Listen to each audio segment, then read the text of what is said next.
Hey guys, so my name is Sean Kelly, and I'm here to tell you guys today about a little thing called Bitcoin. So Bitcoin started in '09, and what it is essentially it's like real cash, where it's very liquid. You can spend it, you put it on your wallet, which I'll get to later.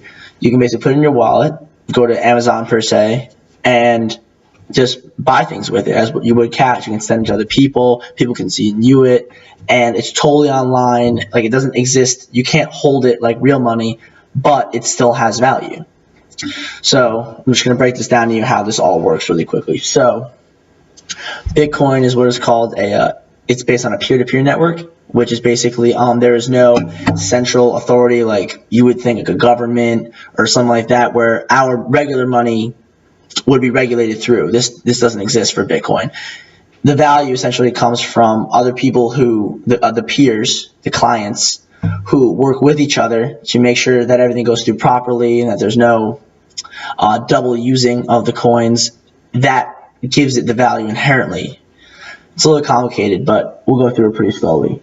So Bitcoins are made through mining, which you guys might think is like a sweaty dude like hitting rocks, but actually what it is people with really fast computers who what they do is transactions come through on this thing called the blockchain, and essentially what that is all of the transactions that have ever been made in Bitcoin on this big line, and they just make sure their computers do these long algorithms. I won't get into the specifics, but these algorithms just make sure that people aren't double spending them, they're not being counterfeited, that everything's going fair. And when computers do that, they'll be randomly awarded with Bitcoins for their efforts, which gives the clients the ability to get their own money from it, make money, and also support the system by bringing new money in.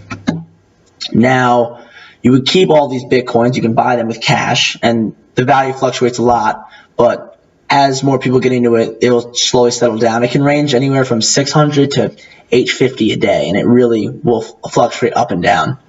Once you have them in your wallet, you spend them anywhere.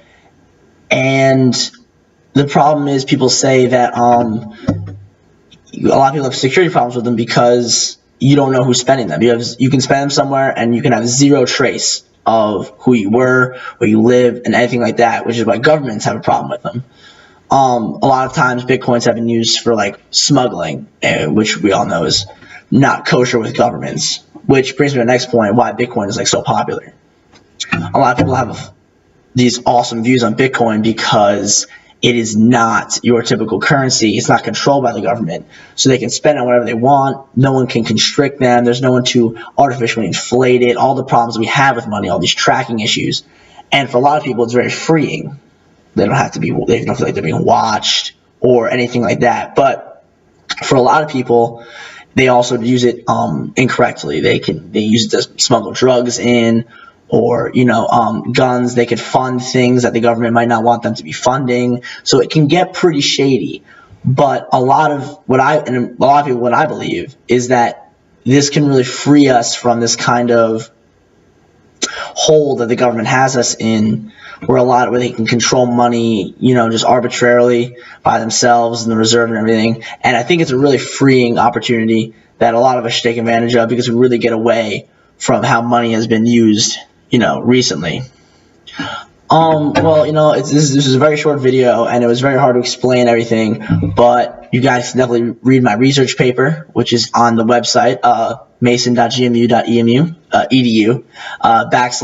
/tilde Skelly 15, so like Skelly 15. It's all on the website. So thank you guys very much. Have an awesome day.